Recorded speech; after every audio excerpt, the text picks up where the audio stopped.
The Book of Manuscripts, Chapter 33, Annexed, Scroll 1. Please remember to like, comment, and subscribe. This chapter contains many fascinating events. How the sun and stars changed their courses.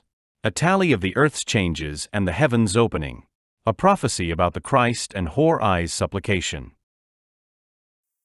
O great city, O heart of Egypt, your habitations are overthrown, and your sacred shrines lie buried beneath the sands of time. The dust of ages enwraps you, as a dead one is swathed within the tomb. Your temples still stand and ring with noise, but the solemn shrines are silent. They have become an abode for the wild dog and scorpion, and your roads are highways of wickedness. Behold, in the days long gone down into dust, the whirlwind came, and earth poured out her wrathful breath, so that you were burnt.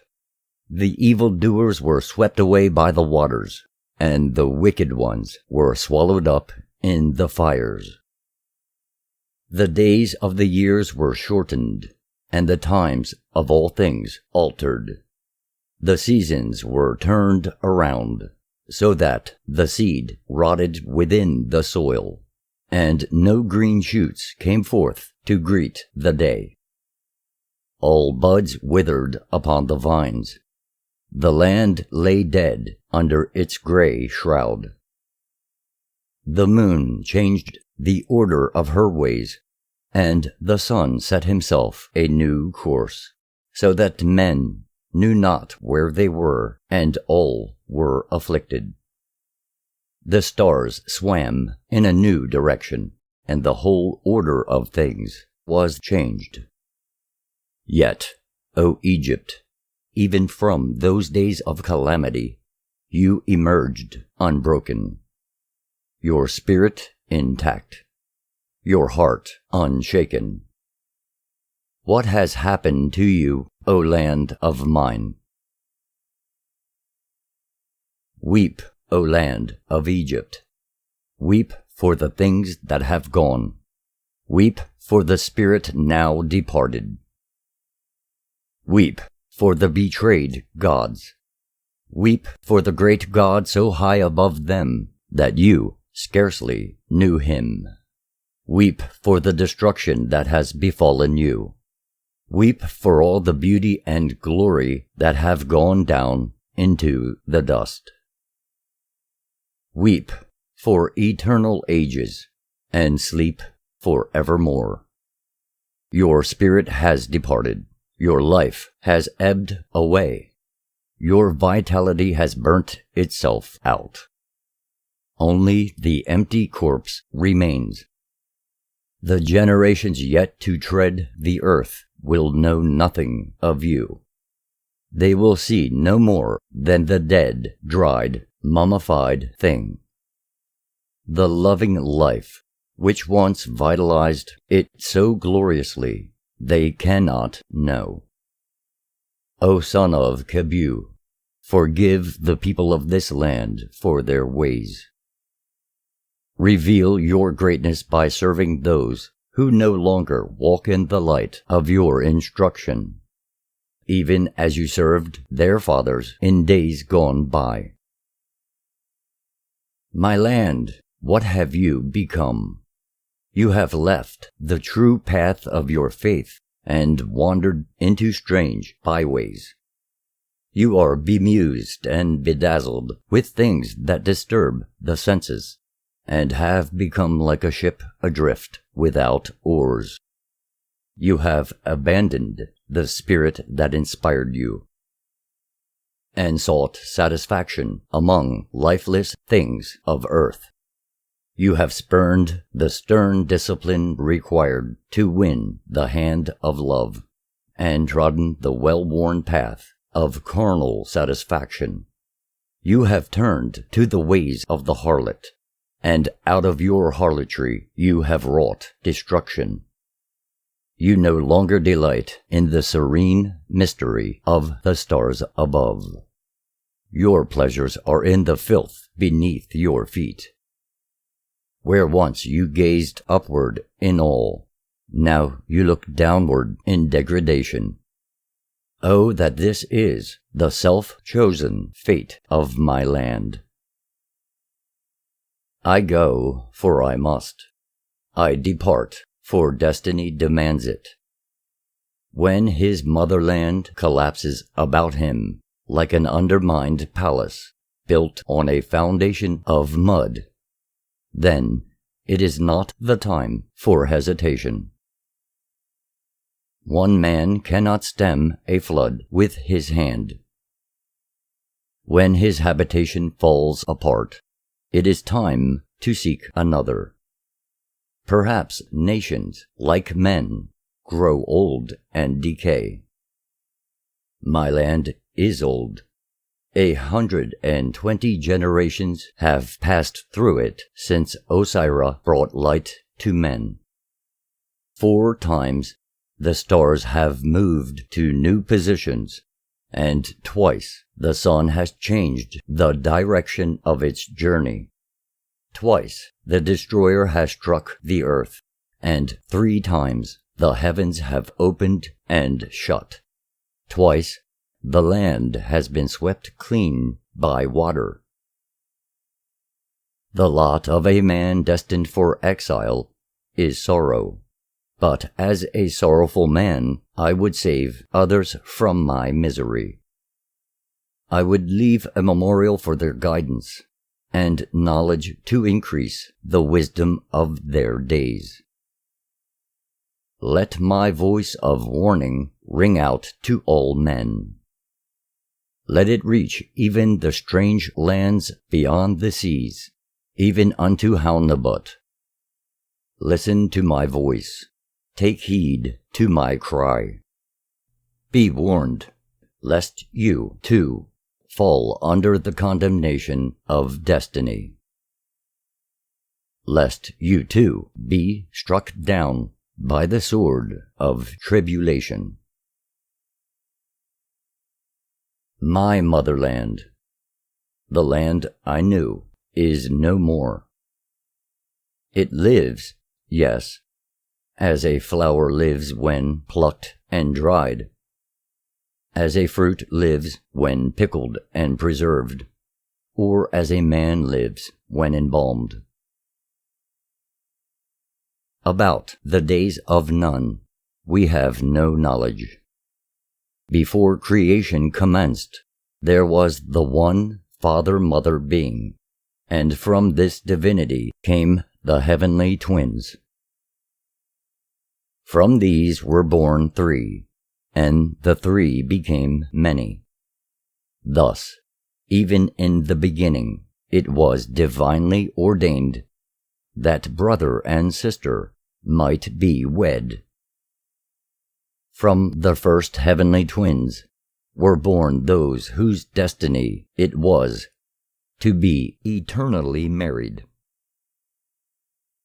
For theirs was the divine right of eternal and undying love, a love unknown to mortals, but to which, if they would be more than mortal, they must aspire. This love is the light of life, the light of the earth, the sun of the spirit. The originating divinity is called many names among men, and in Egypt his names are hidden in other names. Among the chosen ones, he is called the craftsman creator. But men and women name him differently among the people.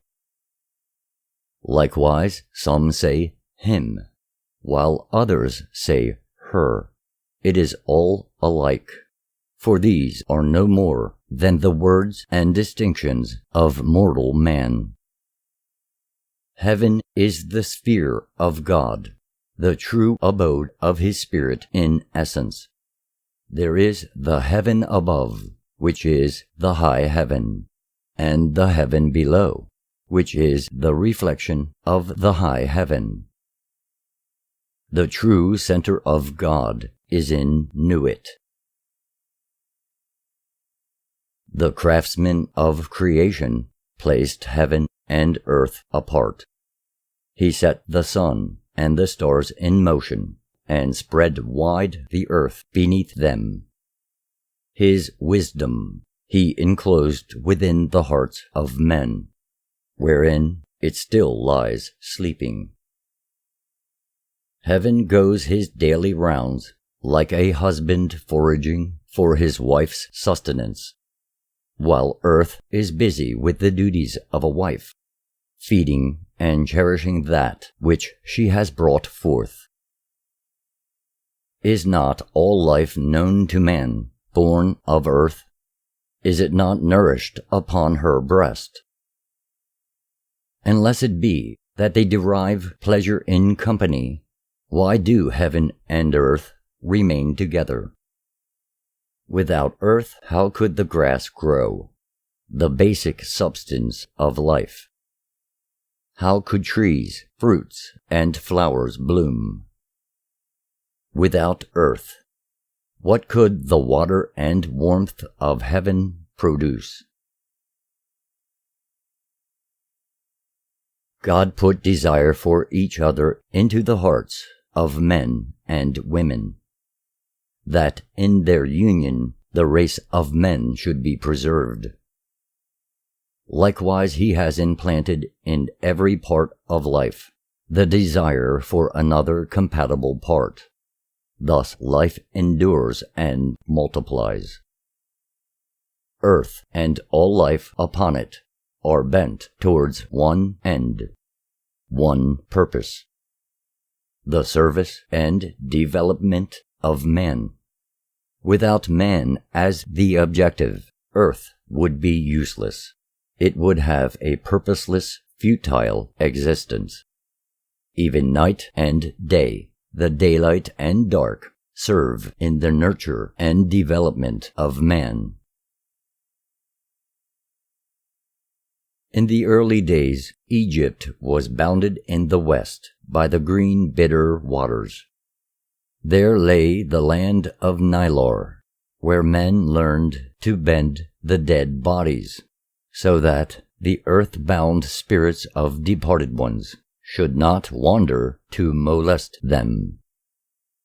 Out here was the city of Muro, from whence came the mighty men who smote the giants in the days of yore. Northward lay the entrance to the kingdom of darkness under the earth. The portal lies behind a veil of air mixed with water. It is covered with a mantle of cloudy thickness, which eyes can scarce see through.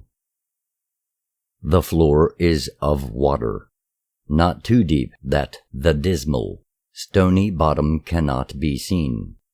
Hence men require a boat. Both sides of the entrance are flanked with giant blocks of stone, from which rise huge pillars, set one against the other, so that there is no space between them.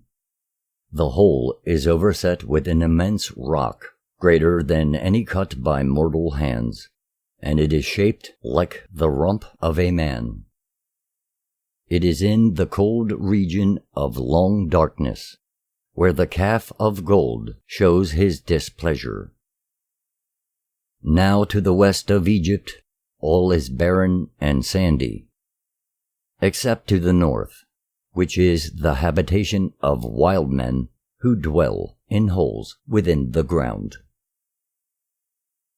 Out of the land of God to the east came Osira, who was one filled with the Spirit of God, the first vice-regent of God on earth, truly a God who walked among men, a true Son of God. He learned by communicating with the heart of God, what lesser beings can hope to learn only by long contemplation of the sacred writings. Yet he said, Not all can hope to see. It is not a thing granted to men. But even he who only hears, and has faith in his heart, who stretches himself out to do good, who conforms with the teachings, who is one with us, he also shall attain to the glory of an awakened spirit. He too shall share the joyful heritage of a righteous man. I, who have journeyed the full distance to the fount of fire, lit a torch there, and turned back to meet you with the comforting light of its flame. Hence, there is no need for you to journey the full length of the long, weary road to see truth. In the Book of the Bearers of Light is written, God speaks with Osira. Have you measured my words in silent communion with mine own self? Has the darkness of earth's delusions been dispelled by your own inner light? Osira says, By the grace of the communication granted me, I have seen the light of truth, and all the delusions of darkness have gone. My doubts are now no more. My faith is confirmed. It is firm. I am the steadfast one. I say in truth, your will be done. Osira speaks to men. I heard these words of glory spoken within the silence and solitude of the great cavern, and they filled my soul with awe and wonder. By the working of a wondrous thing, I heard these words in the sacred silence. I knew the mystery of life. I will ever remember the things burnt into my soul. I came out.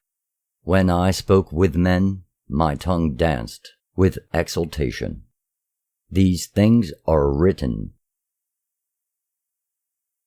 Later, Osira went up into the sacred high place, and there learned the ordinances for the well-being of man. He was given the rules for safeguarding the sacred mysteries, and he was also shown the workings of the great law. When he came down, he chose the best of those about him, and appointed the Council of Light, which numbered 24. These are the words he spoke to them by the sea of death. These are things to be explained to none but those with understanding and enlightenment. The path of the true way will be long and arduous, its trials and tribulations manifold and harsh. It is not a place for the faint-hearted, and the oily-tongued or double-tongued will not be found there. Yet it will never lack a pilgrim, for there will always be seekers of truth and fighters for goodness. Nevertheless, treat this not as a light thing. Weigh these words well, and do not belittle the perils of the road ahead. Take good heed of my warnings. The path of the true way is one beset with the sharp stones of suffering and sorrow. The mortal flesh shall be torn up by the sharp thorns of pain and tribulation. Thus it will be well to choose those who aspire to journey the true way with great care and discretion. Never overlook the sacrifices that you may be called upon to make. These are words spoken by Osira. In the Book of the Bearers of Light is written, Osira says to those about him, I am the first among light-bearers. I am the one instructed by the great God. I am the one with knowledge concerning the building of the first shrine of mysteries. I alone of those now upon earth hold the key to the sacred mysteries. I know the secret of things that are past, of things that are, and of things that are to be. The act of birth enwraps the soul of man in a mantle of unconsciousness. It imprisons the spirit in a state of slumber. His own true self is within him, but it is as one dead within a tomb. All the great spiritual powers lie latent, locked inside, even though the mortal abode be formed to perfection. The true way is the road to freedom. It is the process of awakening the spirit, and the key to spiritual self-awareness. It unlocks the door and reveals the light. It banishes all doubts and grants an assurance of life everlasting. It is man discovering himself. Such is the true way. God says to Osira, "Behold the land before you. It is a chosen land for safeguarding the sacred mysteries. Out of its womb shall come the child of truth, which shall die and rise again to lead men in the struggle to glory. In the day of his rising, the earth will be distressed, and know it not, nor will it open its arms to the child, which will go unrecognized and even be despised and mocked. Yet in that day will be produced a salve to heal the scars of mankind. In that day, when men shall have forgotten the way of righteousness and turned from truth, the light will come unto them." These words were spoken by God. When Osira came to Egypt, the people were unlearned and wild. They lived in huts and holes, seeking their food in the wilderness about them. He gathered them together and gave laws to guide them. He taught the growing and gathering of corn, the making of the waterways and channels, the building of habitations for the living and the dead. The gods of the people were dangerous gods, to be feared, to be approached fearfully by none but those who were familiar with their ways. Those alone could interpret the signs and portents rarely granted in those days. Osira did not deny the people these gods, but he changed men as time changes trees. Even so has Osira changed in the hearts of men, and he is as they have made him. Before the coming of Osira, men and women dwelt apart, men going in to women of their choice. But the women kept to the fires, while men roamed about, though in those days they never defiled the land of another with their feet. Osira drew them together and taught them the laws of marriage. But still he let men and women dwell apart if they so willed, though now no man lay with a woman not his wife. Osira taught the making of bread with gathered corn and sown corn. It was eaten at the flood water feasts with salt and honey. For Osira knew the nature of salt, which is of the bodies of men, and the nature of honey, which is of heaven. Salt is found in bitter waters, which wash far off shores in the land of the salt mountains. Men who have sailed far have seen great mountains covered with salt. They lie under the steadfast stars, gleaming in a strange light. Honey comes airborne from heaven, to be gathered by the bee. Once the earth was veiled within an awesome cloud, and in those days honey fell as frost upon the ground, and it fed man and beast when the herbage withered.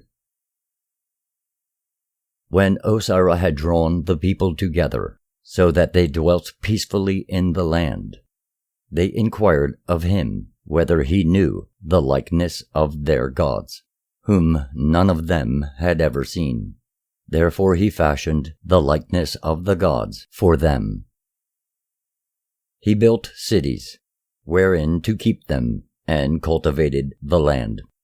He caused temples to be set up, and in these were placed the likenesses of gods which Osira equipped. The likenesses he made satisfied the people, so that their hearts were made glad. Then the gods entered into their bodies of wood and stone. Yet Osira was sad. His heart was heavy for the people. He knew their nature and the ignorance of their ways. Therefore he assigned a protector to be the guardian of the people, one who knew truth, who was an enlightened one, who was greatest among the twice-born, one to be an ever-open channel to God, so that a flood of spiritual power should inundate the land, spreading bounty and peace over its expanse. He assigned to him all the people in the land, that they may prosper. Osira placed the land in the hands of the appointed one, with all the water within its bounds, all the herbage, the cattle of the pasture lands, and the beasts of the wild places, and all things that fly and crawl. The appointed one was the king, the Pharaoh, the light of God on earth, the vice-regent of God over men.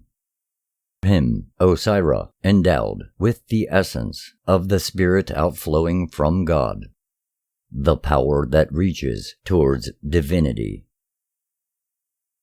He was the link, the bridge between God and man. His was the task to bring men the knowledge and awareness of divinity, and to preserve the special spirituality with which he was endowed in a select portion of one race. By his authority alone, all places of worship should be built and kept, and their ceremonies controlled and performed. By his decree alone all canals shall be cut, all waterways opened, all lands marked out, and all war hosts raised. Under him all food should be gathered and stored, all men fed, and every burial permitted and performed. He would be the supreme channel of contact with God. He and all who came from out of his loins should be ladders of light. Osira it was who himself ordained that, as their bodies were filled with vitalized spirit essence, they should be preserved, to keep such power bound to earth for its good. Such was Pharaoh, a god below gods, a man above men. He was bound by the decrees of olden times, and must ever set truth over falsehood.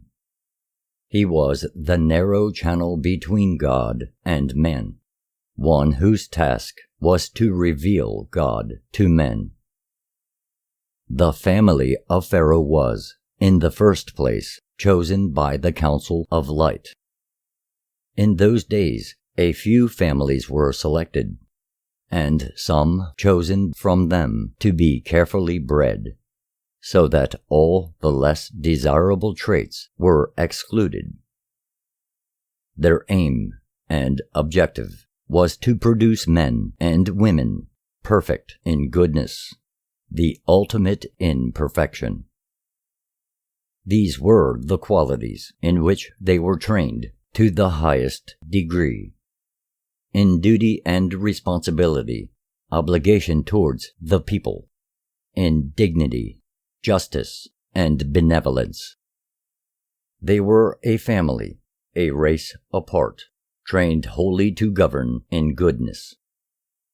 Every moment of their lives was to be devoted and dedicated to the elevation of mankind. They were taught to regard the people as their own children, to be guarded, guided, and inspired by the finest examples possible. The family of Pharaoh was to reach out to the very summit of aspiration, to aim for the pinnacle of goodness and spirituality. While the common people labored under them, the whole life of royal families was to be devoted to service and goodness, to the elevation of mankind, to the preservation and administration of justice.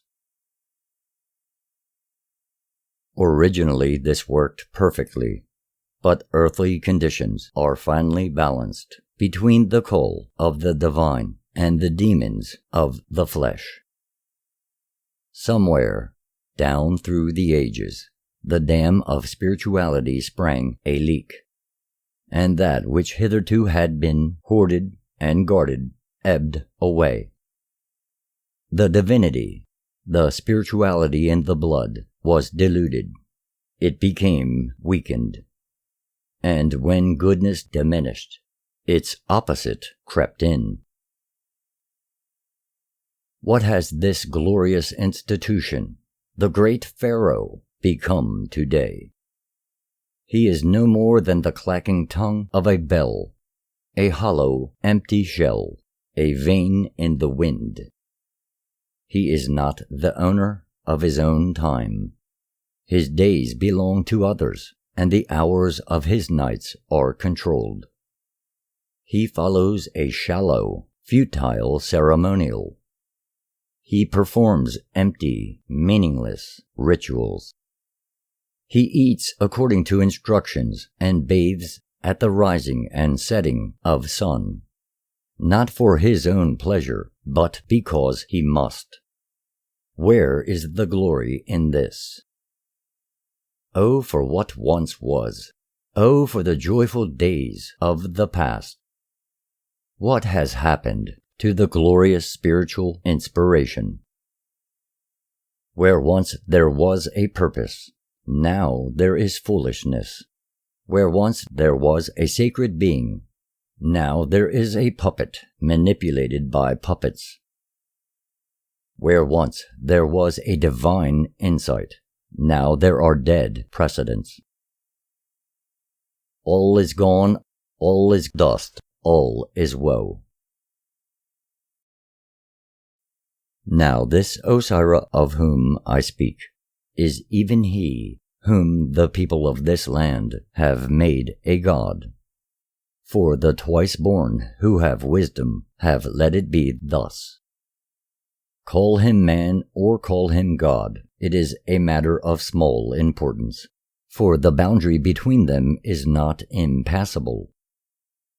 Petty men will argue about the distinctions of words, but they would be better engaged in discovering truth. Osira was ever enshrined in the hearts of the common folk, who had believed in immortality from the beginning.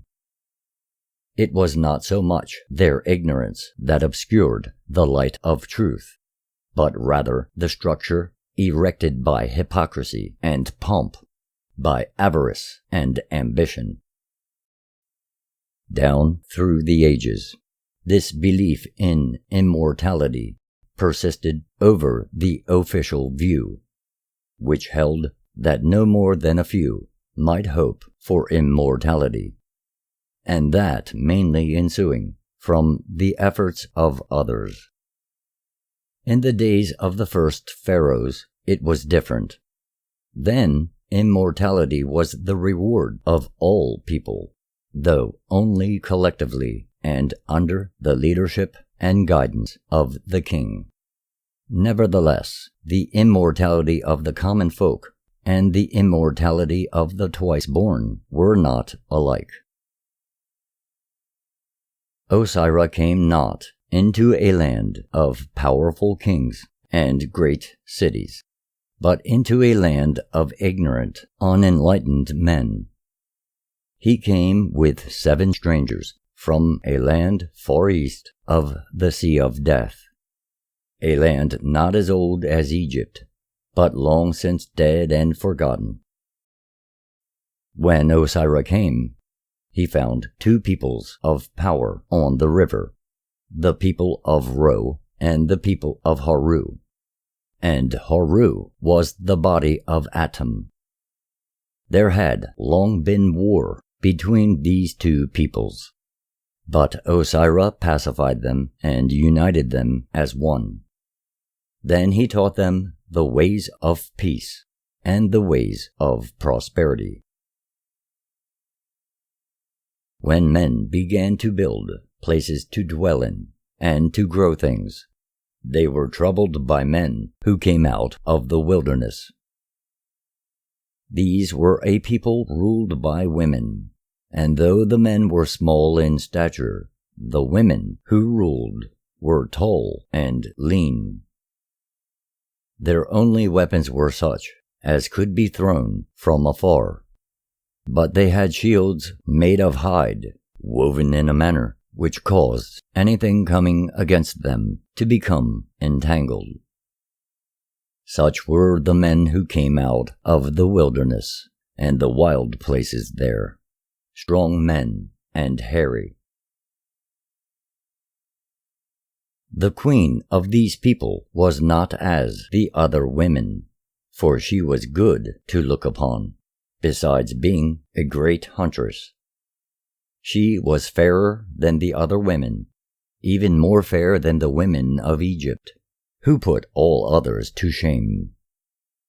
Her name was Neth, and I know of no man who has knowledge of her father.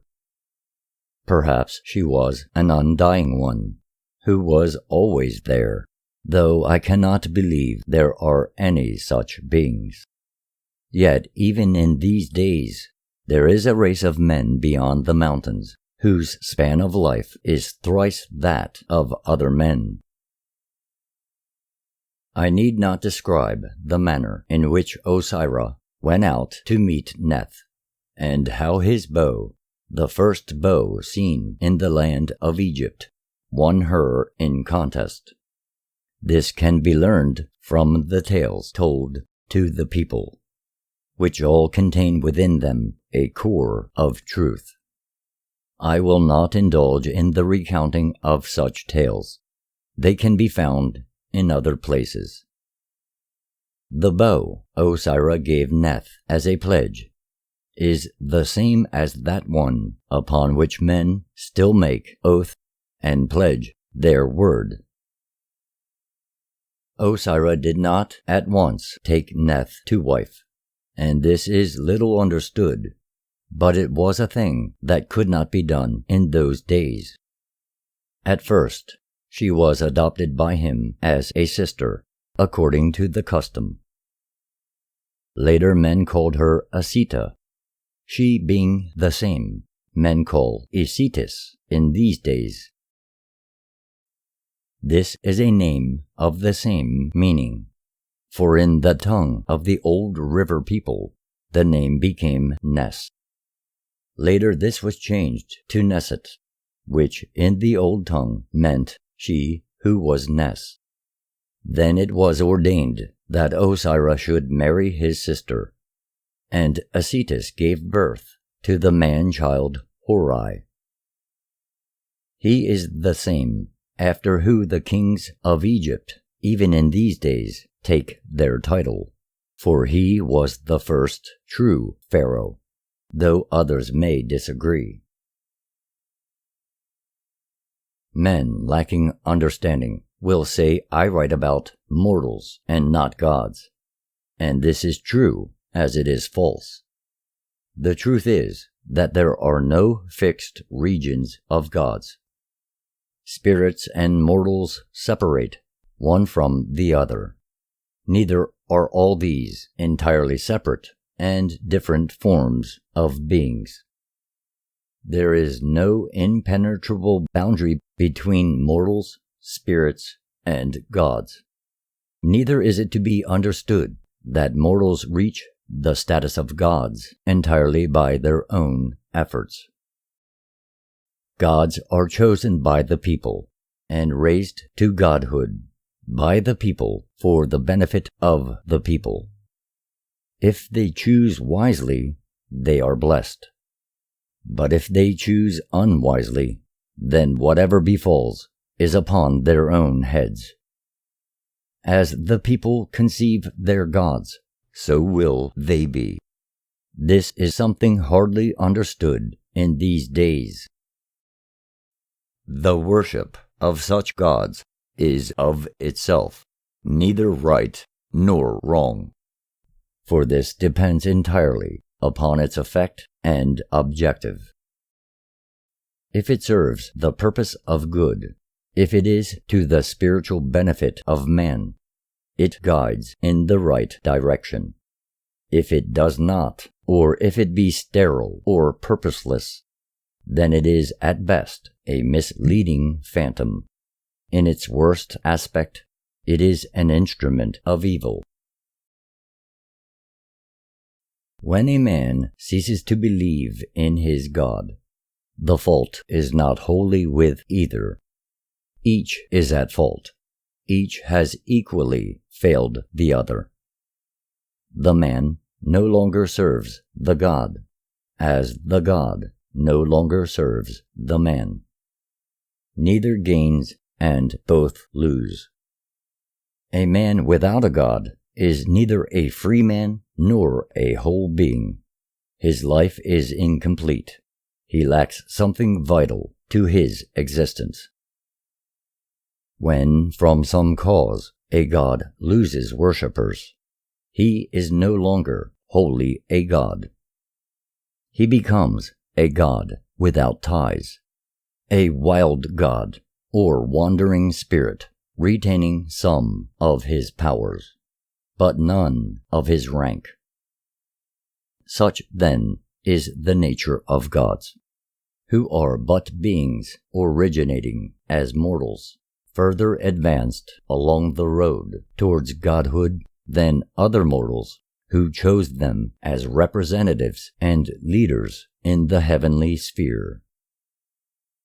If you would live with truth, never confuse gods with God, for gods are but a step upward on the stairway from man to God. There is still one true temple of Eusini, but it is unknown to men in these days, though many others hypocritically declare their allegiance. The true temple itself is hidden behind a false facade for protection. It is still dedicated to the ennoblement of men. It still upholds the virginity of its maidens and dedicates them to modesty and innocence. It is still a bright light in the gathering darkness. It still maintains the flame of spirituality, which in days to come will light the fire which consumes evil and purges men of wickedness. In these days the priesthood is corrupt, and temples are places of evil, where wickednesses are made more wicked by being condoned in the name of sanctity. Eusini left her people, and Cetus, her brother, ruled the people of the sand barrens. later gaining power over many of the people of the river. He was one who was great among men. He led them in the ways of men, the easy ways, along the wide road beloved by the multitude, and followed so unthinkingly. There is no point in retelling here the accounts of the deeds of Osira and Cetus, nor of how Osira was betrayed by his blood brother, from whom he did not expect treachery, and slain at Nadit in Tol-Era. This was after he and those with him had been lured there and enclosed in battle. Though there had been much shedding of blood, Osira still believed the best of men, but he was deceived. His body was dismembered and scattered, so that none should worship at his shrine. But this only spread goodness throughout the land. When his body was united, his spirit rose in greatness above all spirits. Cetus was later slain by Hori, and now awaits men in the dawn halls, where he bids them sit patiently, passive and at rest. Hori too awaits men there, but he says, "Arise, O glorious one! Move and be active, for you are reborn." Hori was the staff of his father, but he could not bring the people to walk in the way of light. Therefore, the light was withdrawn from them.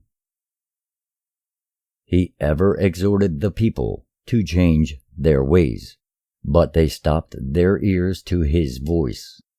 His words were launched vainly on air. In the book of the bearers of light, it is written of his efforts. Hori brought lasting peace to the lands of water and sand, and to their peoples. He gave long life and prosperity. The bounty of the waters was theirs, but still they gave no heed to his words of enlightenment. They declined the call to spiritual austerity and discipline. Thus it came about that he brought before him the Council of 24, and said, "Go, speed on your way. Send men through the length of the land, even unto the 3 peoples, and warn them, lest they bring the wrath of the great God, he who is the eye of the dawning day, down upon their heads. Say unto them, forsake the paths of evil, turn aside from the byways of wickedness, and cast down the shrines of false gods, who have misled you. Let their names be utterly obliterated from your hearts, and cut out from the places where they are engraved. If you stop your ears to my words, so these things be not done, then the wrath of the great God shall surely come down upon you, and due punishment meted out by the waters." Thus spoke Hori, but his words were as good as seed falling upon unwatered ground. Instead of plants, all manner of weeds sprang up to smother the tender shoots of the good seed, even before they rose up into the sunlight. Then he cried out to the enlightening God, "O great God, I have failed miserably in my task, and the people still walk perversely in the ways of wickedness. Their feet incline away from truth. Men have taken to every manner of wrongdoing, and their lusts go unrestrained. The cities are steeped in iniquity. They are places where men practice every kind of abomination. Instead of the abode of glory, the bodies of men have become a lurking place for every kind of evil. O my God, where have I failed? What can I say to you? What can I do? Grant me an ear of understanding, O God. The Spirit of God responded to the cry of Hori in this manner: My son, take not unto yourself the blame for the iniquity of these perverse people. Leave them to steep in the brew of their own wickedness, which they have prepared for themselves. For there is a point beyond which my administrators are not required to go. Leave the wicked, and gather the select few unto yourself, for thus it shall ever be. Many will cry at the gates, but few shall enter. Abandon the misled to their false shrines, for the day will dawn when all these shall be dust borne away on the wind. Even then the words of truth shall remain unto men. Go, cherish the few, and abandon the many.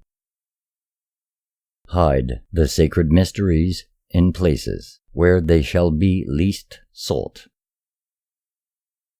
Choose well those who are of one thought with you. A roof is better supported upon a few sound pillars than on many unstable ones. Yet the day is not far distant, when many shall give ear to the words of wisdom. For if their ears are stopped, they are lost. Those from whom you incline your head shall be removed from out of your sight, and they shall become lost and restless spirits. To you is given command of men, as he who fathered you is given command of spirits. All things that God commanded, Hori did, and when at last he lay in the arms of the great bride, he knew that the foundation for the temple of truth was well and truly laid. In the book of the bearers of light is the supplication of Hori. O ageless God of aging things, O constant one amid inconstancy, no mere words of mine can hope to make known the gratitude welling up as an everlasting spring within my heart. In the midst of my desolation, you brought me comfort. Into the darkness of my spirit, you came as a comforting light.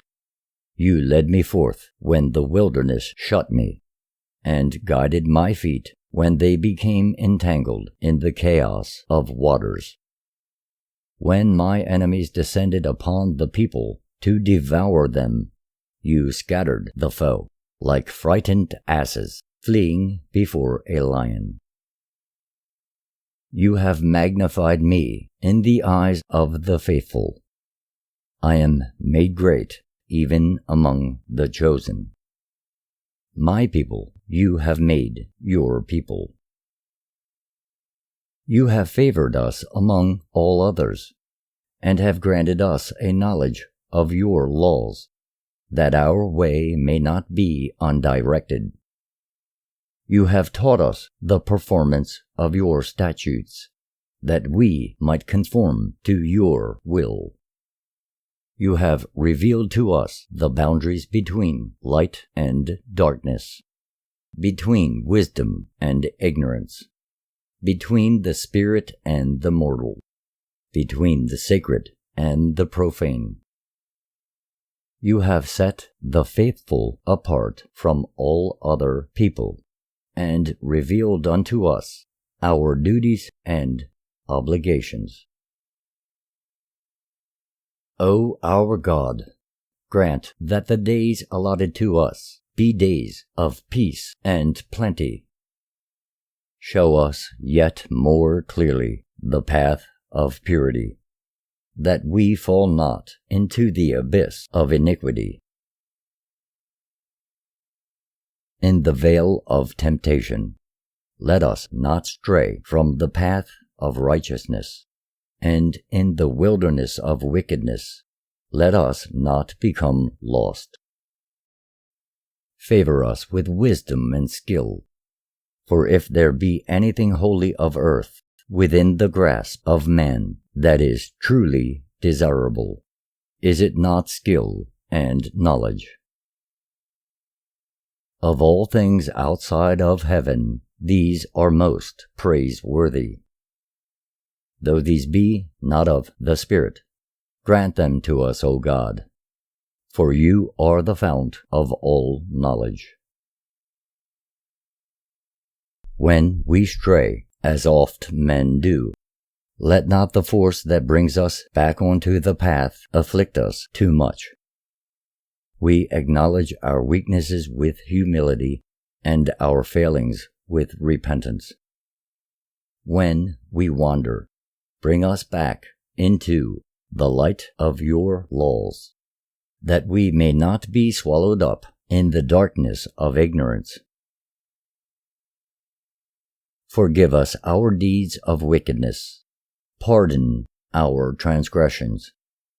Grant us reprieve from the effects of our wrongdoing. Give us whatever this may entail, that which will benefit us the most spiritually.